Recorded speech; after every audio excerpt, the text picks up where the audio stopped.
Hey, fellow babies. Welcome back to Pachter Factor on SIFTD.net. $50 a year gets you exclusive content.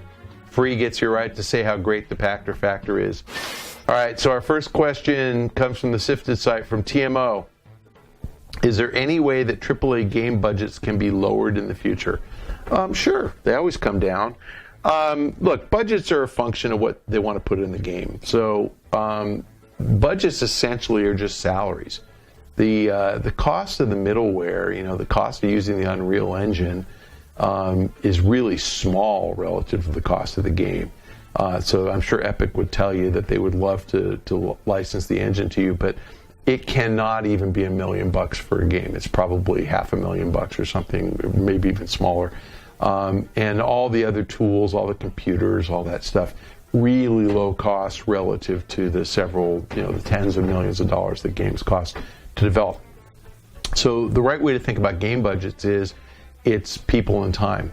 And if the average salary of a game developer is 70, 80, 90,000 bucks with benefits 100,000, with benefits and occupancy expense, you got to pay rent for wherever they're sitting.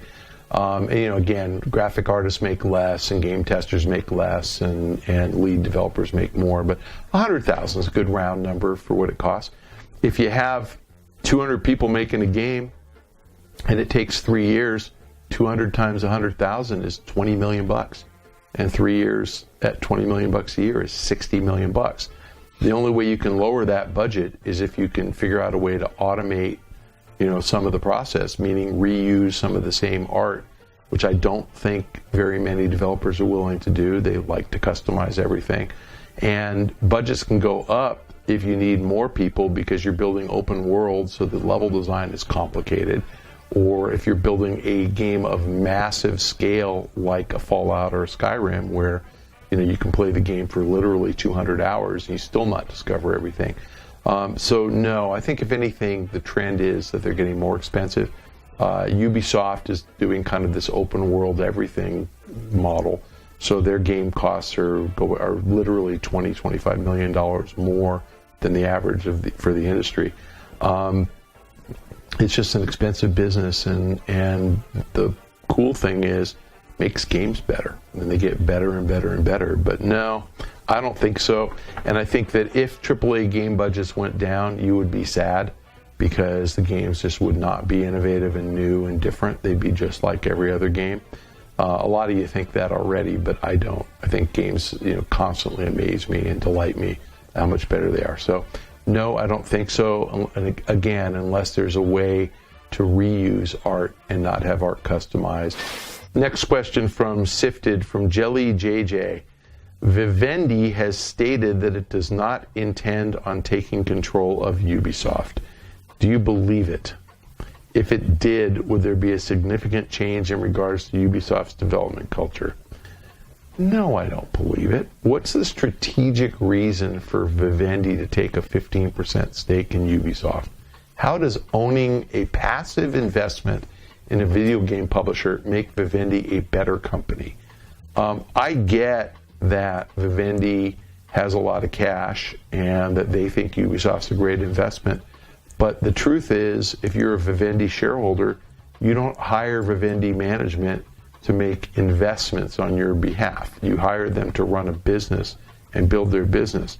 And the truth is, Vivendi is in the media business. They look at Ubisoft as a very valuable media asset. They genuinely believe that they at Vivendi can run Ubisoft better than the Ubisoft management, and they want to own it. I do not believe Vivendi adds any value whatsoever to Ubisoft. So let me make that clear. Ubisoft is a good company the way they are. Adding Vivendi to the mix makes Ubisoft less valuable. Why do I say that? Because Ubisoft, although a public company, has a very large shareholder who happens to be CEO of the firm, Yves Guillemot, who is a supremely talented and competent guy. The stock has gone up because the company's executed very well. Vivendi is naive if they think that they're going to swoop in, take over Ubisoft, and that the Guillemets would love to be, working for Vivendi as junior officers in a media conglomerate. I don't think that happens. So the answer to your question, would there be a significant change with the development culture? Yeah. I think that what will very likely happen is that the Guillemot family and several of their executives are family members. They aren't all named Guillemot, but they're related by marriage or by, cousinship. I think they would take off. And if they took off, I think that Vivendi would try to run a video game company based on the immense success they had when they ran Blizzard, which wasn't any. Okay, question from SIFTD, from StorageZilla. Over the past financial year, which publisher improved its performance the most, and which publisher saw a greater than expected decline? Is there any publisher in danger of THQ level financial issues?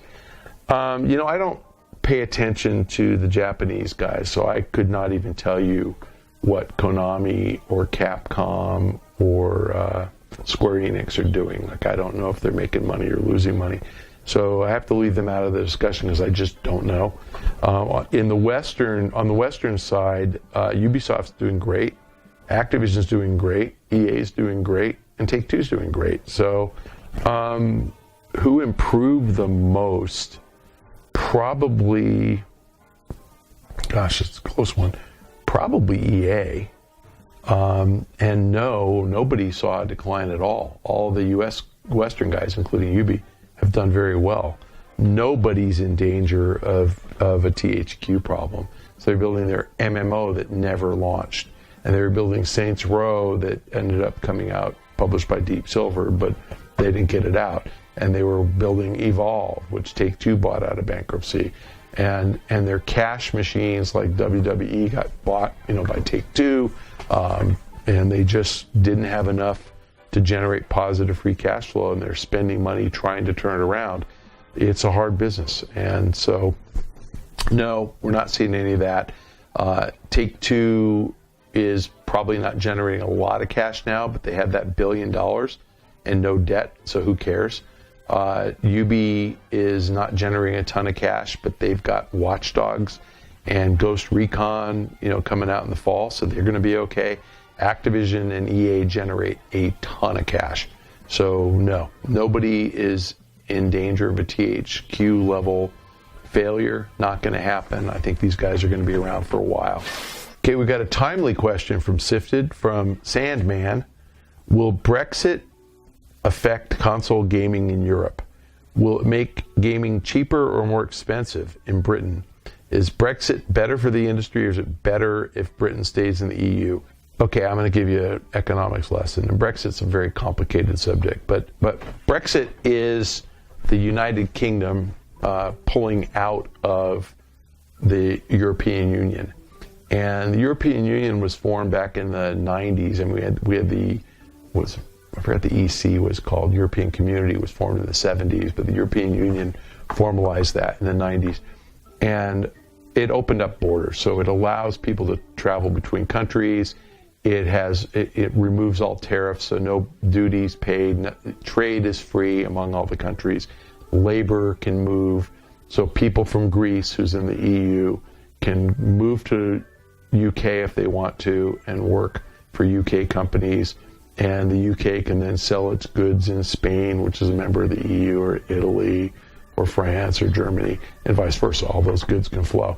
The UK decided that, the voters decided that the UK was better off not being part of the EU, which means that labor will not flow for free. People are going to have to get work visas, and moving there will be subject to normal immigration laws. And trade will be subject to negotiations. So they may have access to the EU markets if they abide by EU rules, and they won't if they don't, and I don't know what they're going to do. The immediate impact is merely on labor. Okay, so the UK game developers are not going to be able to hire whoever they want as easily. They can hire whoever they want as long as they're a British citizen or already there legally, but they're not going to be able to hire Swedes, or, so DICE may have issues moving people back and forth from Sweden to UK. I doubt that they do that very much, but they might have issues. As far as, gaming itself, the guys who sell products in the UK, so console manufacturers, none of whom are in the UK. Sony is in Japan, Microsoft in the US, Nintendo in Japan. In order to sell a console in the UK, they've got to get it in. I assume that the UK doesn't have any problems with Japan or the US, so there probably won't be tariffs. Those are not EU-sourced consoles. They'll come in, but the problem is that the British pound has dropped. Financially, the markets have said, this is bad. This is going to make doing business in the UK more expensive. And so we, outside the UK, don't want British pounds. If you sell an item for £100 in the UK, and you sold it last week for £100 and the pound was trading at $1.50, and you're a US seller, you get $150. If you sell it tomorrow and the pound is only worth $1.36, you get $136. What happened to the $14? You lost it. So if you priced your product in the UK and you thought that £100 was a fair price because you needed to generate $150 when you converted that back into dollars, you're now not getting $150. You're getting $136. So the difference between 150 and 136 is what's called foreign currency translation loss. You lose $14 every time you sell whatever you sell in the UK. So keeping that math, if you sold a game last week for £50 and that translated to $75 and there's VAT in there and other things, today that translates to, I used to be able to do this stuff on my head, $68 or something. So you're losing $7. That just means that the publishers don't want to sell games in the UK as much as they wanted to before. So ultimately, anybody selling anything in the UK gets hurt. What's the solution? Charge the Brits more. Raise the price in the UK, which won't be very popular among UK game purchasers. So it's a dilemma. Can you raise the price to offset the foreign currency translation loss, or do you just suck it up and sell your stuff there and make less profit? The answer is a little bit of both. I mean, it depends on the product. If you make a product and you can sell all that you manufacture elsewhere, then the UK is just not going to get them because you'd rather sell them at a higher profit somewhere else. If it's a commodity like a video game where the incremental cost of the game is low, then of course you're going to sell them there and just make less profit. So I doubt that the UK is going to suffer much in terms of access to consoles and to software because those are more commodities. I think it'll be interesting to see what happens with PlayStation VR in October. Because if I were Sony, it was a Japanese company, I'd rather sell them in the US where the dollar translates into yen at a higher rate and not sell them in the UK where the pound translates at a lower rate. So it'll be interesting to see if there's much VR supply in the UK at all. That's one of the impacts of Brexit. So the impact on labor, harder to get people from outside of the UK who aren't residents to come in and work. Impact on goods and services, the people who are outside the UK selling into the UK make less money if the pound stays weak. Fellow babies, thanks for joining us on this week's Pachter Factor on SIFTD.net. Again, $50 if you want to be a member with access to exclusive content. Free if you want to post how great the Pachter Factor is a week later, because that's when you saw it on YouTube. We encourage you to join SIFTD.net for free or for pay.